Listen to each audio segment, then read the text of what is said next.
The McCall household is like many others. Family pictures on the wall and big personalities in little bodies. Sherry McCall herself calls the life chaotic. Be careful. But in 2019, everything went still.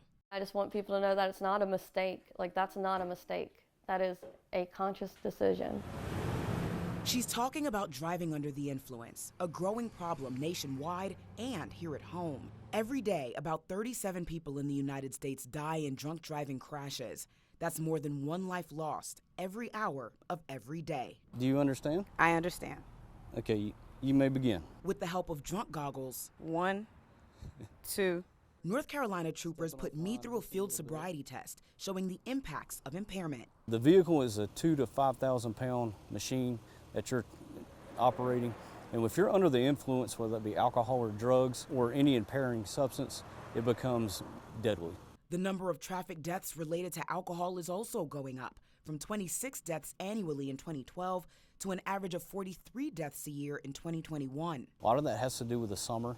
We see a lot more daytime drinking and a lot more drug use during the summer, so it does make the roads just that much more deadly. In 2021, nearly 1 in 4 fatal car collisions in North Carolina were linked to alcohol, which impairs you in multiple ways. When you get behind the wheel, it starts affecting your judgment, whether it be how you operate the vehicle, how you maintain your lane, your speed. The second thing it affects is your physical faculties, so your reaction time. So if something happens, you're unable to react in an appropriate manner to avoid something. Everyone wants to get home safe to their families. And her family changed forever, May 25th, 2019.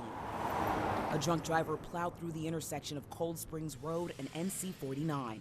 A few days later is when they confirmed that she was almost 2 times the legal limit, and it was 2:21 in the afternoon at time of impact. Her daughter, Noelle Ann McCall, strapped into a 5-point harness in the back of her grandmother's car. That car was like folded in on Noelle's door.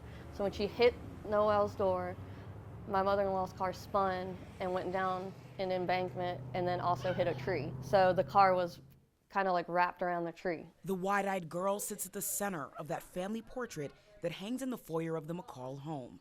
The picture taken 5 days before that wreck, 5 days before Noelle died. I just remember kissing her and how just cold she already felt. Like she'd only been gone half an hour and she was just already felt like she was just, it wasn't her. It didn't feel like her.